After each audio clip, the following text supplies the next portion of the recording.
Hello, everybody, and welcome back to All Things M365 Compliance. And I'm Ryan John Murphy, Microsoft MVP and Compliance Lead at Epic. And of course, I'm joined by Nikki. Hi, Nikki. Hi, my name is Nikki Chappell. I'm also Microsoft MVP and the Principal Cloud Architect at Cloudway. And today we're joined by Beau. Welcome. Great to see you here. Thanks for having me. So I'm Beau Faull. I'm a technology specialist at Microsoft. I look after all of our purview solutions, so information protection, data loss prevention, all of those aspects that come under the purview banner is primarily what I look after. All right, perfect. Thanks for joining us, Jess. Well, so I think today, Beau, we're going to go through some of the main interest points that you wanted to talk about with solutions that have been updated or new solutions that have come over the last, let's say, few months, not a couple of months, and some interest points that you have and some good topical conversations that we can have around those. So what's the first one you want to go through? I think overall, one of the biggest things I think that have recently come out would be adaptive protection with DLP. So essentially that allows us to use risk levels within insider risk, so your low, your mediums, your highs, to dynamically assign data loss prevention policies to users. So we could have someone that is in a low level DLP, they could share things normally, that account might be compromised. Insider risk might pick that up. And then instead of having incident response teams coming in to move that person into a more stringent DLP policy, the system can do it dynamically on the back end. So once that user's moved to a high risk level due to insider risk, we can put them on a DLP policy that prevents them from sharing information entirely. So that captures it within Teams, OneDrive. If they're trying to share it out via email, we can block that dynamically without having someone to go in and do that incident response. All right. That sounds really good, actually. And we read about this, didn't we, Nikki, a little while ago? And I think we had a little bit of an on the What's New podcast that we do, had a little bit of a chat around it there as well. And some interesting points there, Beau, also. And I think first and foremost, there is even a lot of customers that I speak to that aren't even aware that insider risk management is a thing in Microsoft. Yeah. And just give us a little bit of overview on that particular product itself, and then we can talk more about the adaptive scopes piece. Yeah, so insider risk essentially monitors for telemetry within 365. It's also recently, we can speak about this a little bit later, you can bring in your own detections now. So you can bring in Salesforce, ingestion, Dropbox stuff, other things for your own custom indicators, you can bring them in as well. It essentially allows you to correlate all of the activity and behaviors within 365 like a seam within the M365 engine. So if you think of Sentinel for your primary data, you can think of this as kind of the same thing for your M365 environment. So it can detect on things like external sharing. If there's a typical exfiltration pattern, maybe someone has resigned, we've picked that up, they've copied a bunch of stuff out of SharePoint and tried to copy it to a USB. Insider risk can pick that up, it can alert on it, you can take preventative actions based off that as well. Perfect. Anything to add there, Nikki? Yeah, so these rules, is it all generated from AI, or are these rules that you need to actually decide what they are and implement?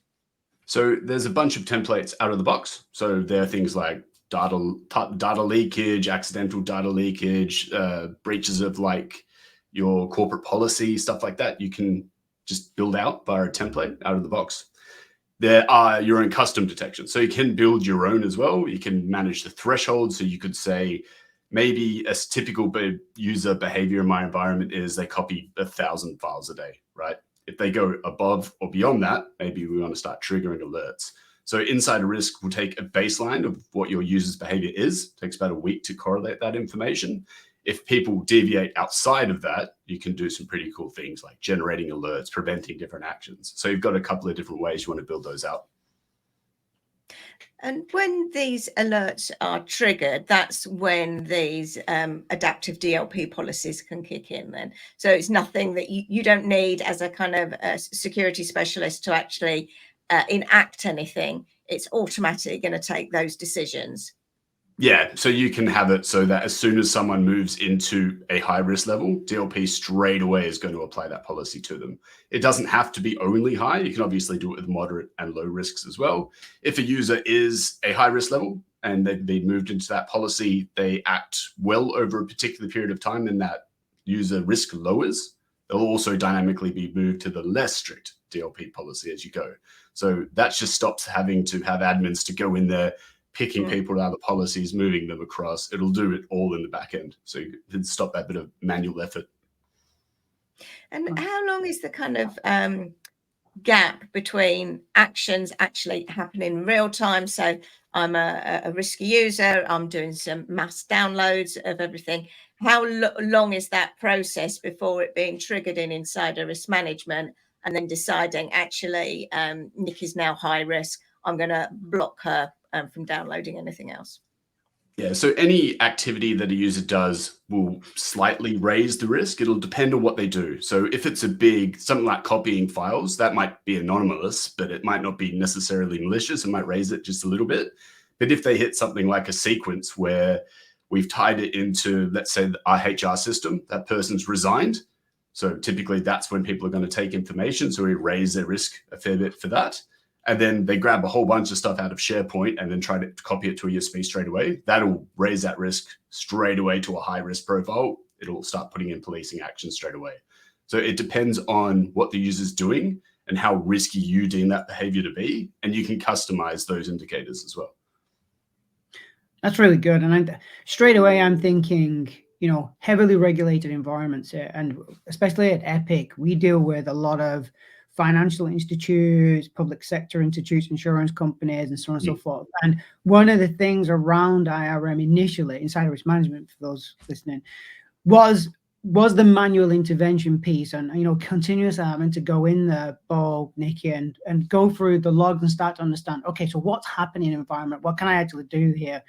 But the adaptive scope side of that really completely takes that additional administrative effort away to essentially say, build your environment to exactly how you need it. Yes, you'll need to maintain it as solutions move on, or as people join, or even VIPs that come in and you want to target them specifically. But the work in the background is literally just done for you now, which I think is a real addition to what insider risk management gives you from Microsoft. And I really do think that's a pinpoint now for some of the customers that I spoke to over the last couple of months of, oh, okay, so IRM has this now. Let's start doing a proof of concept on this, Ryan. Start introducing me to this product and how I can use this. And a couple of the use cases that you clicked onto there was the theft by departing users. That's always a big topic of conversation when I'm speaking to people. Also, the VIPs in the environment as well. When they're going through acquisitions and mergers, they basically put these people down into a category of medium risk, because they're actually talking about the elements of either carving a business out or bringing a business in, and there's a lot of sensitive data there as well. On the flip side of that, we've actually done some work for the financial services that deals with a lot of initial public offerings, so IPOs when it comes to stocks and shares and so on and so forth. They're also within that bubble. And again, not to reiterate my point, there was just too much effort involved to keep IRM going to the point where you're satisfied that you're getting everything from it, especially when those signals, because there's lots of them. Yeah. Adaptive scope from this perspective, from my view, is such a bonus for businesses now. Such a bonus. Yeah, and I think like a lot of the time when people are putting in things like insider risk, because it can produce so much telemetry, they've got to be very stringent in the stuff that they're actually trying to look for. If you turn on insider risk and say, capture everything and alert on everything within my entire environment, you're going to get so much telemetry. It's really hard to manage. So, and that goes against everything in Purview, right? If you turn something on, even if we start speaking about information protection, we light up 300 labels with automatic policies and assume we're going to manage it out of the box. It's not something that's going to happen. Indeed. That tsunami of information is going to come very quick and very thick, right? Like you see people just turning on all the sensitive information types to detect on in DLP and wonder why their triaging never stops because of all the information that's coming through. Okay, and I think anything from more to add from yourself, Beau, on that topic, or Nikki? No, I think it's a really useful thing. You know, it's really trying to kind of minimize the risks, isn't it? I mean, you can't completely mitigate it completely because there's going to be some data loss or something's happening for it to be triggered. But it's all about minimizing, and then I think it's that prioritization is really important, isn't it? Focus on the crown jewels, focus on the highest risks first, manage that, and then kind of, I think, build it out, isn't it, step by step. It's one of those age-old sayings, right? Any security product that guarantees you that they will stop everything 100% of the time is probably lying to you, because that's not how it's going to work. The other thing to note, I think that's the only way of getting it to work, isn't it? Yeah, disconnect from the internet and you'll be safe. You'll be fine. But the other thing to note with those insider risk things, like, it should be used in like defense in depth, right? We're not going to turn on insider risk and then don't do DLP. So even if a user tried to exfiltrate data and DLP prevented that action, that still raises that user's risk, just like if they had a successful data exfiltration. So it's probably good to keep that in mind as well. Okay, so it's actually based on the triggering of the event, not the action within the DLP rule itself of blocking it. That's really clever. And so sorry, just to stick on this point just for a little bit longer. So you can actually physically see those exfiltration attempts. And if the clever thing is there, I think, is that sometimes a user, if they're given a policy tip that says you can't exfiltrate data this way, which is their intention, then they'll go and try another avenue. You know, Nikki, they'll go and try that other avenue. So if you've literally got that user activity, and you can recreate those activities via, whether it be insider risk management or in addition with Sentinel from a device file events and user logons and so on and so forth, you've literally got them red-handed, as we say. You can literally retrace those steps, even though the data's never even left the environment. I think that's a real addition, especially for my customers. You know, they're always looking for, even if they're not exfiltrating the data around, I still need to know what's happening, because if we're providing them with policy tips, we're tipping them off that this is not an area they can get data out. But usually you're going to have to go in and triage that. But if IRM is going to flag that and update that user's risk score, you've literally got that information in a single pane of glass in IRM. Yeah, well, even that user's still making the attempt to get that data out. They're still just as risky on, even if that was successful. If they didn't do that way, they'll try to a USB, or they'll try via Dropbox, or they'll try something else to exfiltrate the data. So even if it's not a successful attempt, we can catch it. Speaking on catching them red-handed as well, one of the other cool things that rolled out recently is Insider Risk has forensic evidence capabilities now. So you can have an alert, say, if someone tries to copy files, maybe exfiltrate them, you can capture a screen recording of them doing that in real time. So you can build that out. So you not only have the logs that say they do it, you've got a screen recording of them actually doing the exfiltration attempt. So we can build out those policies as well. A lot of that comes down to if HR is going to have to come in and talk to someone about data exfiltration, instead of saying, oh, it wasn't me, I didn't do it, the logs are wrong. You have a recording of that person, you have their desktop, you've got the screenshots, you've got exactly what they did before and after. So we can build those out, and you've just kind of you've got enough evidence to take action at that point on someone if they are doing it. And is that a pure recording, or is it key logging as well, Beau? So not key logging, so that I don't know when that's coming. I hope it does soon, because a lot of people want that, so we can capture what's going on there as well. But it's literally a recording of their screen. So you can see where they're clicking, if they're running a PowerShell command, which is going to be captured in the logs anyway. You've got that screen recording evidence in the back end for it. And a lot of our customers have asked for that sort of thing for their insider risk management capabilities. I need to have a screen recording on when these actions actually occur. Otherwise, I can't actually do anything about it. If I just have raw logs, my life's a lot easier if I can show HR, look, I actually have a recording of this person doing that activity. So that's been asked a lot from our users. Is there a special role for that? Because I can imagine in some countries and some particular organizations, that's almost seen as too intrusive. So it's kind of getting that balance right. So you don't want people to think actually we're being spied on. Everything I'm doing on my screen is being recorded. So how do we ensure that only the right people have access? Yeah, so you'll enroll users into that. So if you have a particular user that you're worried about doing this sort of thing for, you'll enroll them into the portal. It won't be on for every single user by default, because of the privacy concerns. And we're not advocating to record all of your users' behavior in all instances. It's not really how we want it to be approached. But if you've maybe had someone that's had maybe a bunch of positives before, that they've said they've not been doing it, or you've got a high risk user that maybe has resigned, or an executive, or something that you're actually worried about might occur, you can enroll them into that. You can send a notification to even let them know they're enrolled if that's something that you probably should be doing, so you're recording their activity. It will only record when that activity is activity is captured as well. So it's not going to record their day-to-day activity. If they're in Word writing up documents and stuff like that, it won't do it. It'll record when that's triggered. So that's the only part that will be recorded. And you can set timeframes for that as well. You can say 30 seconds after the activity, just record their screen for that particular period of time and then cut off. And then an admin has to come in and review it. So it's not that every person in the tenancy can come view the recordings. You've got to be an insider risk management or a global admin, or need their appropriate admin rights to view those recordings as well.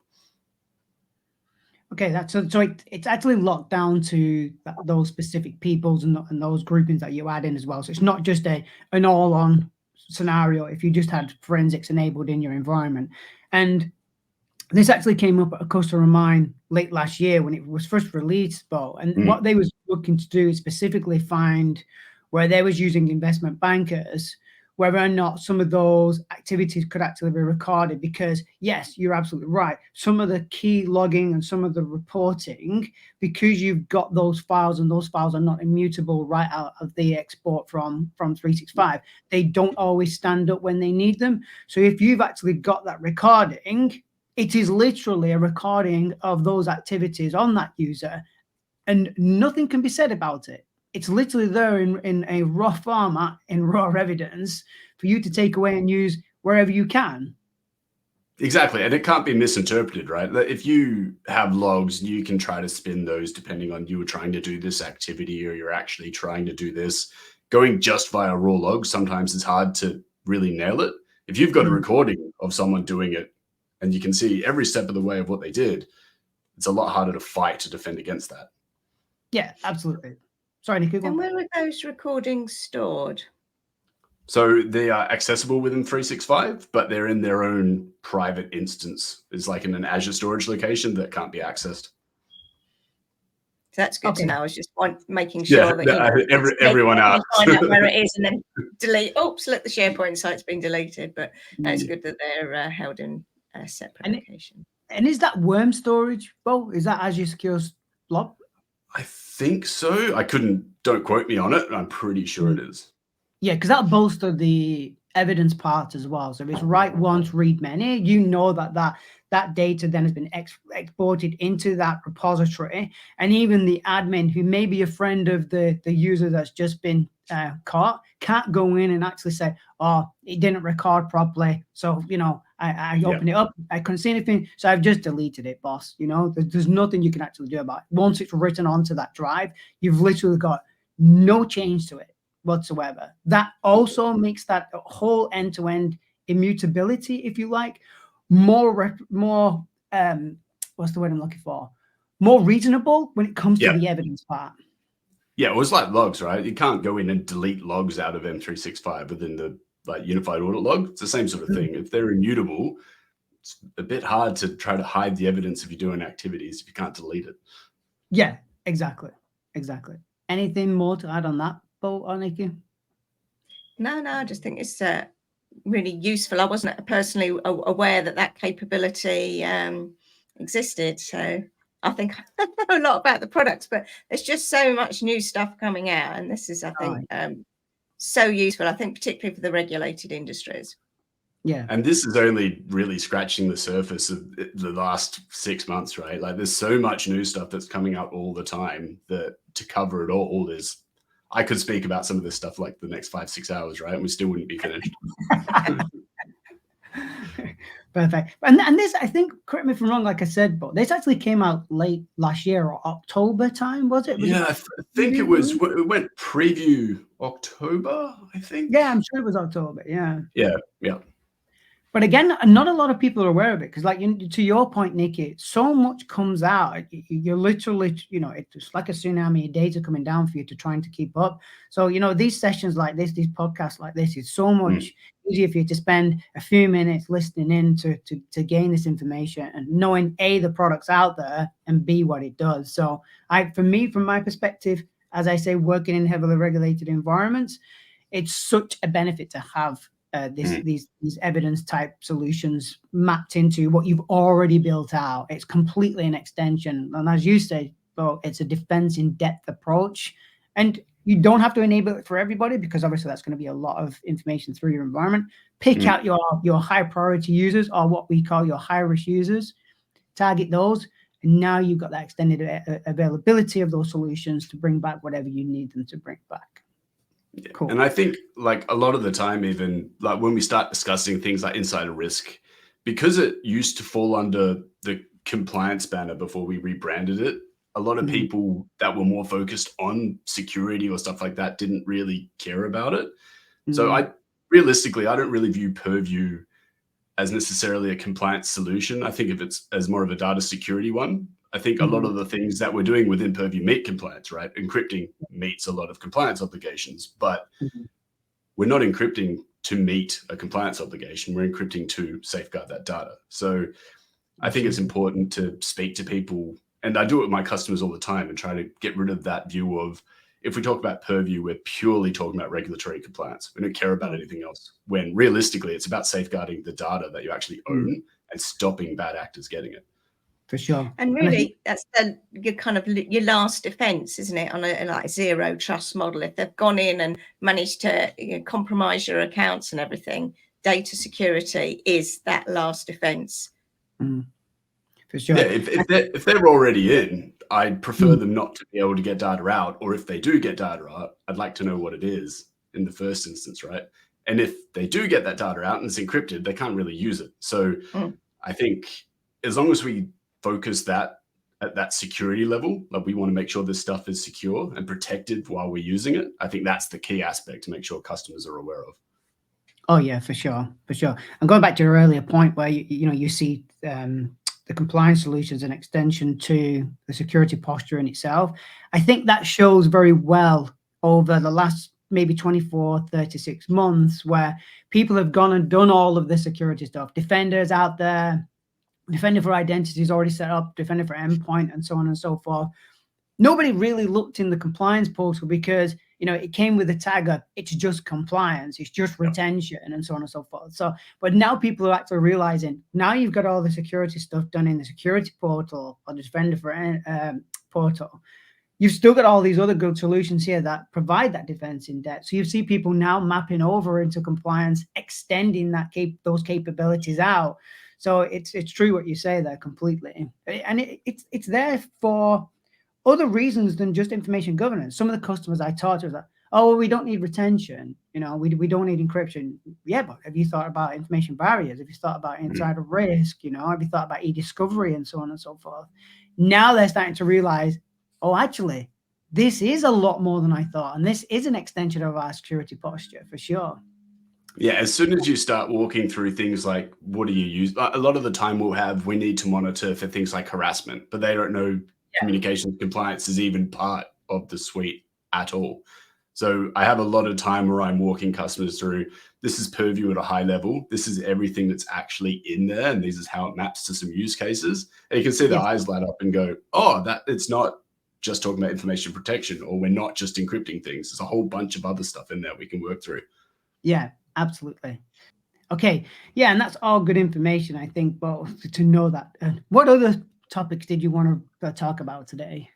I think the only other main one is, now that we're starting to roll out admin units into Purview, it's already in preview for a lot of things. It's in GA for things like sensitivity labels and stuff like that. But that's effectively allowing you to provide admins access to manage particular things. So you could have is sensitivity label that only you want a certain amount of admins to be able to make, manage, change, roll out, deploy. You can now do that with admin scopes. So this is particularly useful. We have a lot of customers in single tenants, right? They have one massive tenant. They've got 5 or 6 agencies, companies in that tenant. they can't separate who gets to access what. It's just if you're an admin for MIP, you're an admin for all of MIP. With admin scopes, we can say maybe agency 1 can manage, maintain their own rules. Agency 2 has their own agencies, admins looking after their own rules as well. So that effectively splits that out and gives them a bit more granular access to some of those RBAC models, whether you might not have had it before. So I think that's an important thing for customers to know as well, because it's relatively new. A lot of people don't know it exists, and a lot of people are really excited that it's actually starting to roll out. So how would you define then an admin scope? Is it based on kind of user properties, or is it based on, I don't know, how do you kind of split it up?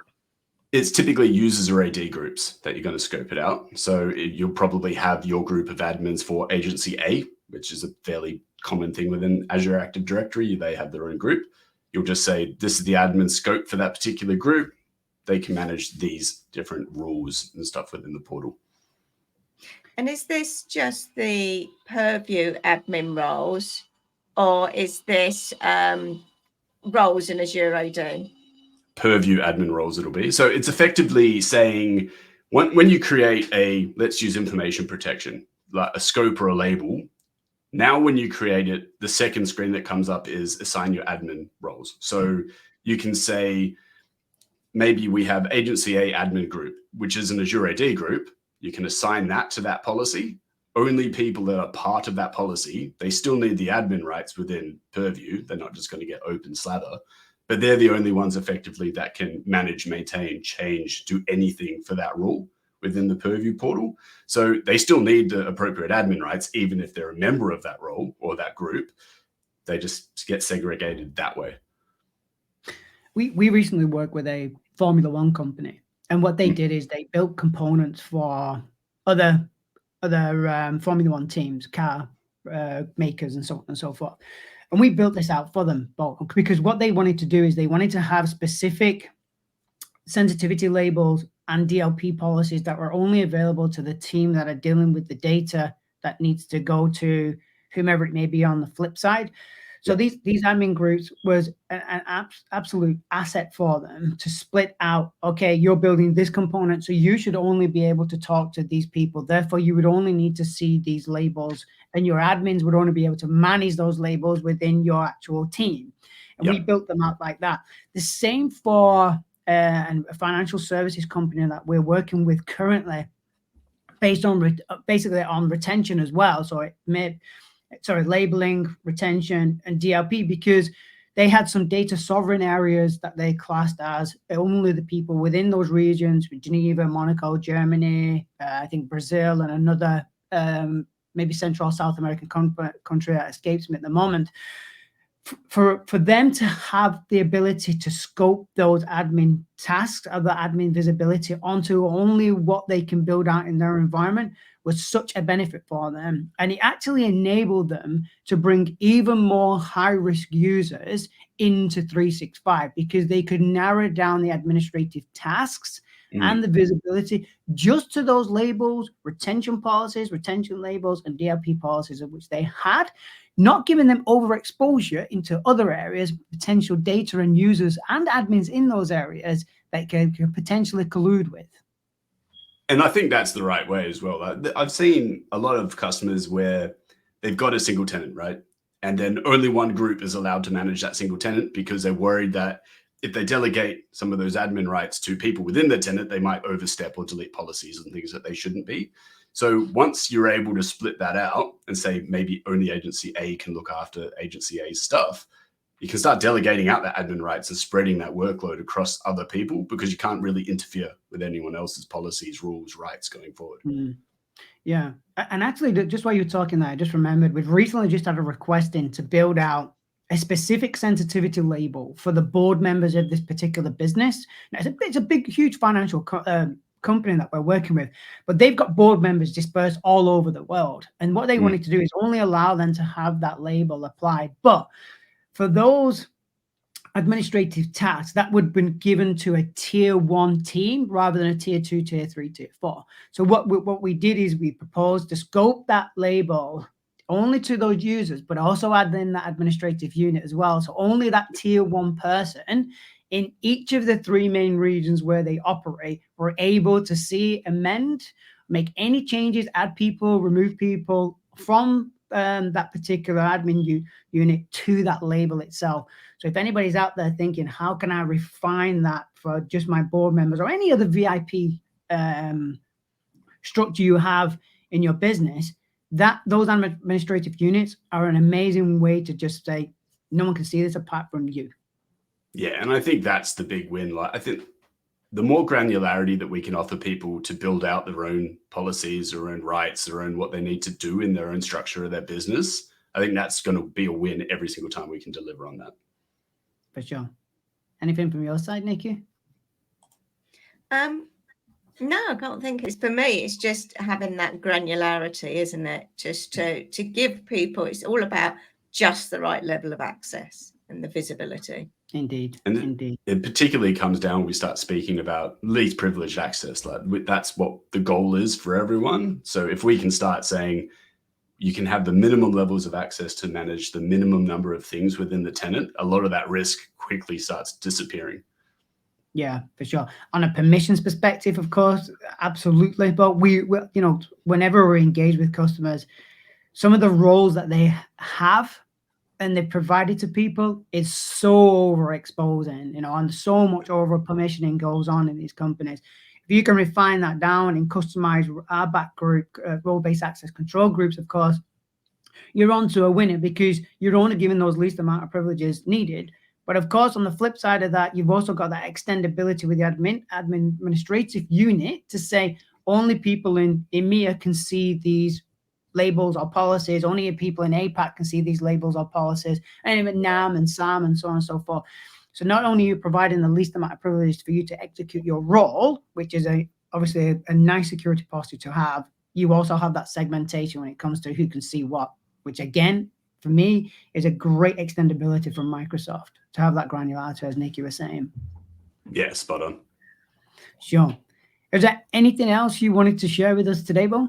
I could talk for hours, to be honest. I guess the only other one that I kind of want to highlight, and it goes back to insider risk, so there's a lot of stuff happening there, is we've recently rolled out in preview the ability to bring your own custom detections. So you used to be able to not necessarily bring in things from like Salesforce or Dropbox or maybe something in from Sentinel or another SIEM platform to start informing your insider risk policies.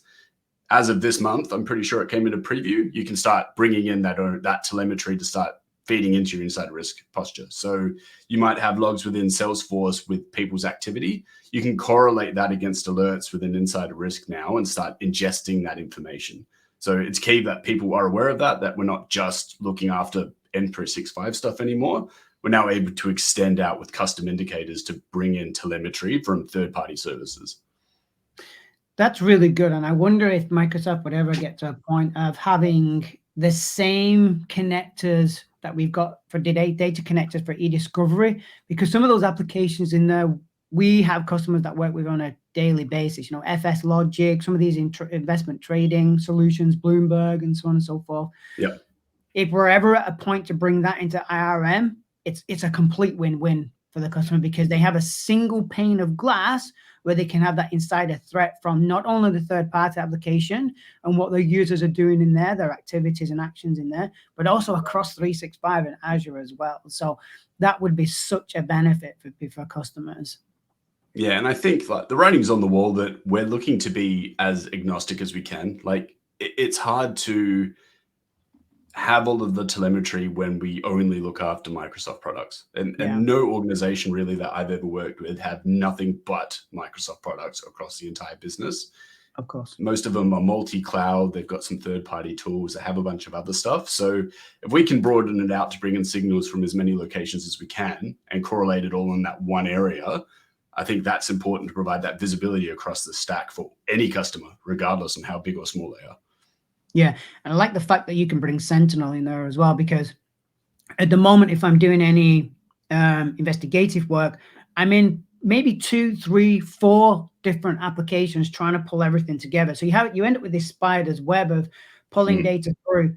But again, if you've got that in a single pane of glass, your surveillance and your investigation time cost and effort is so much reduced because everything's there for you. And I assume there will be filtering in there, Beau, that you can go through and filter on user or activity or application to bring them in. Or you can just essentially say, I'm doing an investigation on Beau and I want to pull in these additional locations for data and then wrap that into a single investigative piece, if you like.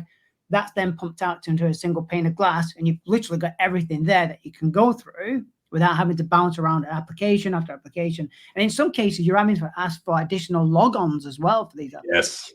So, you know, your investigative time can go from maybe 10 to 14 days to 5 to 7 days because you're not waiting for additional logons, you're not going through different applications to troll that data.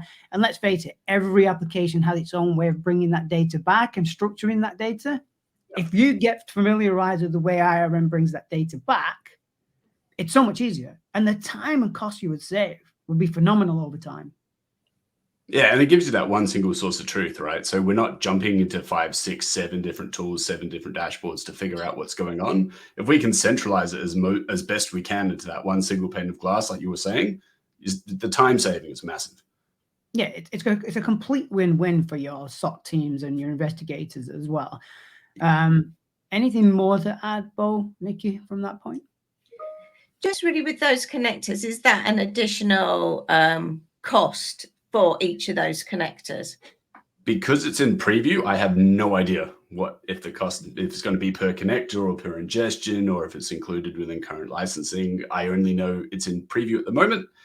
I know we're looking to have, I think it said GA was December off the top of my head. And then closer to that, they'll come out with whatever the pricing model is going to be, if there is one.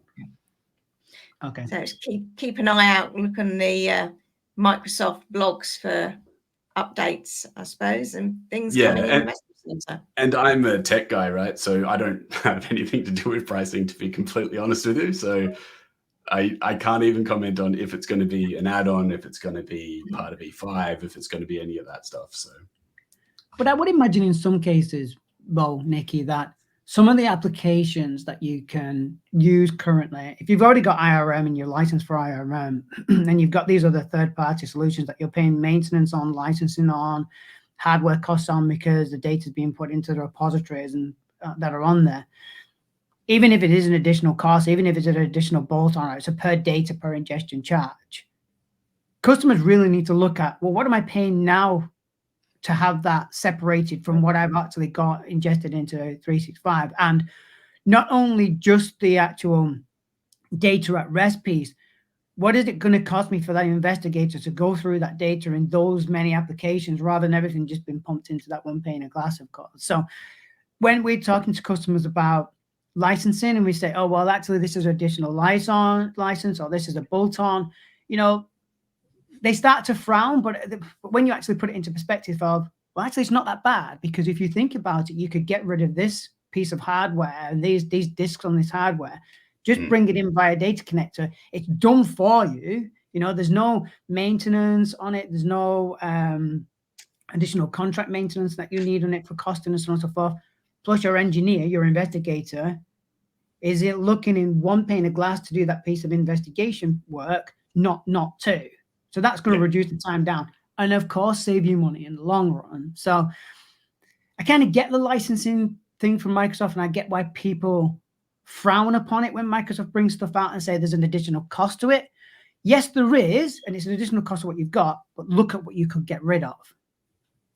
Yeah, and I think that's how we kind of typically do it as well. There's no integration cost. There's no support of those existing contracts for other third-party tools. There's a lot of value in having that one platform approach where everything's going into and you've got correlation activities from it.